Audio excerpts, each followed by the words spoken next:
Hello and welcome to LEA's Our Voice, podcast designed to keep our individuals, parents, guardians, and friends in the know. I'm your host, Mike Leon, and as always, we welcome your comments on this podcast and your input on what you'd like to see us talk about in the future. Send those comments to this email, podcasts@le-academy.org. That's podcasts at le-academy.org. Well, as promised, today we produce our second in a three-part series on advocacy featuring Tony Plewa, advocate, professional parent, county and state board member. In today's session titled Options for When I'm Gone, Tony will speak to us about one of the most pressing concerns of families involved with developmentally disabled loved ones, and that is what happens when I'm gone, a concern facing parents and guardians alike. Thanks, Mike. You may feel that no one can care for your loved one as well as you can. It's a very common thing, and it's probably true. But we must let that go, and it won't last forever, because when you pass away, what's left? Some folks are very worried about this. We must prepare for some kind of a living arrangement appropriate that supports built in to run automatically. And I'll provide some of thought starters on person-centered planning and the importance of the least restrictive environment. Also, we'll see how to access support systems that promote self-sufficiency and independence. So, please have a paper and pencil available, because many of the ideas which you're going to hear, some of which were things we did with our own son, which has a good story of doing very well. Some may not work for you. All righty, let's get into it. Tony, in preparation for the sad but inevitable, how do you go about preparing for living arrangements for a loved one? Where do you start? Well, obviously this requires a lot of deep thinking. But one of the first things you need to do is set a goal. And that set must include a least restrictive environment of his or her choice. And I'll get into explaining what that is. All of the factors of life, which is living and work and recreation and more. And the reason that we talk about least restrictive environment, because it's actually part of the support system that you'll get under the Americans with Disability Act. And there is a website, please take this one down, ada.gov. It's really part of the Civil Rights Department of Justice of the United States government. And what it technically means is community integration for everyone. And there's another piece that I wish you would make a note of. It's called Olmstead Law.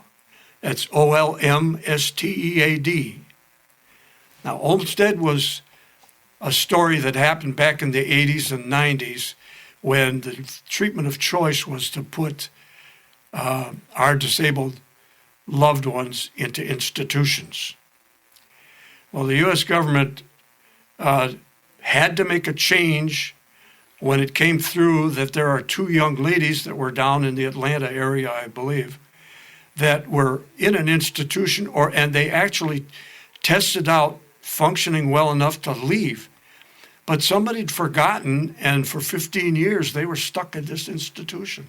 It makes you terribly. It is terrible. Terrible.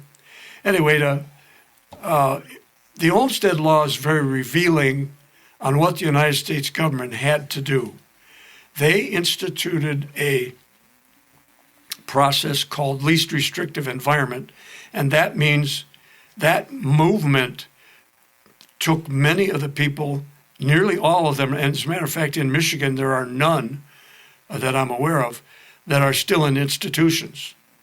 And it is, and the integration required that they go into the community. And that means in their own homes, into foster homes, into group homes, thing of that nature where they're closer to the environment. Now you need to think through this. Where do you see your child when you're gone? And understand that your own home may be restrictive. And this may involve a sibling. Well, if that's a choice that you make, and many people have already made that choice, your sibling must know all of the things that you have in your goal setting and must know where all the contacts are and the phone numbers are for services, and that restrictions may involve any kind of barrier, and we may talk a little bit more about that later. All right. What about an individual that doesn't have the best self-sufficiency skills? Well, the answer to that is, first of all, there's no one system that's going to fix that problem. Maybe not fix it altogether. Altogether, but it can help them, yes. Absolutely. First thing you need to do is teach them a system of choice. And when a disabled person has lived most of their life being told what to do, they're expecting everybody else to control what they're going to do. At the best answer to getting that is to transfer that person out of being told what they're to do and transfer it into a world of choices. And it's very simple. A couple of oversimplified samples might be, you can do your vacuuming before dinner, or you can do your vacuuming after dinner. Which one do you want to choose? Now, in that case, the disabled person has the control over what they're going to do, but there's no option in there that says, I don't want to vacuum. They take the one that you gave them. Very tricky situation. You got to try that out on everything, and that applies to the food they eat, the tasks that they do for chores, the skills that they need for physical health and like brushing their own teeth and so forth. That you create this in order to always give them 2 or 3 good options and no bad ones, and they develop a choice system. That's like when we bring individuals into the LEA programs and they do their intakes, they have all the choices they want, whether they want to be in the community, whether they want culinary arts, whether they want performing arts, whether they want health and fitness, and they do make a choice there. We have so many cases that have shown improvement on people that have come in that can't communicate and that have been here a while. And we hear from our stakeholders that that's improved at home. It's a total turnaround because they develop friendships here. Boy, that sounds like that feels real good. It does. Well, the other thing that's important with developmentally disabled person is a lot of repetition. You might have to teach that skill 50 times. Oh, yes, because we have, when you look at their PCPs, we have goals, we had a goal of brushing teeth that we stuck with consistently. That was part of the person's goals on a daily basis or as many days as they were at program. And we stuck with stuff like that. So they get to choose what they want. Anyway, Mike, what's your next question? You also mentioned appropriate supports that need to be built in to run automatically. How does that mesh into the process? Well, all the considerations include matters of health, community, recreation, work, and so forth. The request for appropriate supports really need to come into the PCP or the plan of service. And that starts with your supports coordinator. They'll understand what you're asking for. But the PCP may not be able to say it all. And in our own family's case, we had to do an extra 2-page document in my son's plan, and we call it, let me show you a little copy of that. See, that writing doesn't mean anything to you by this camera, but it's a 2-page document that says additional person-centered plan of service detail for Ron Plewa.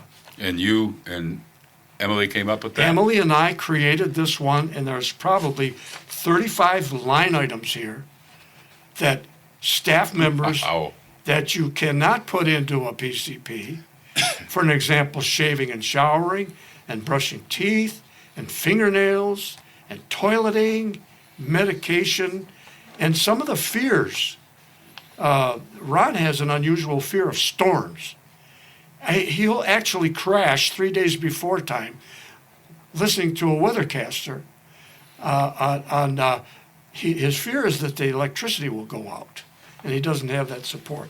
But anyway, these things, we decided that we need to create a separate addendum, and this addendum is actually a document that is added to the PCP.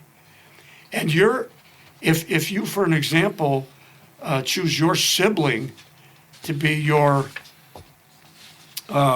caretaker after, that sibling needs to know this very list that you just created too. Absolutely.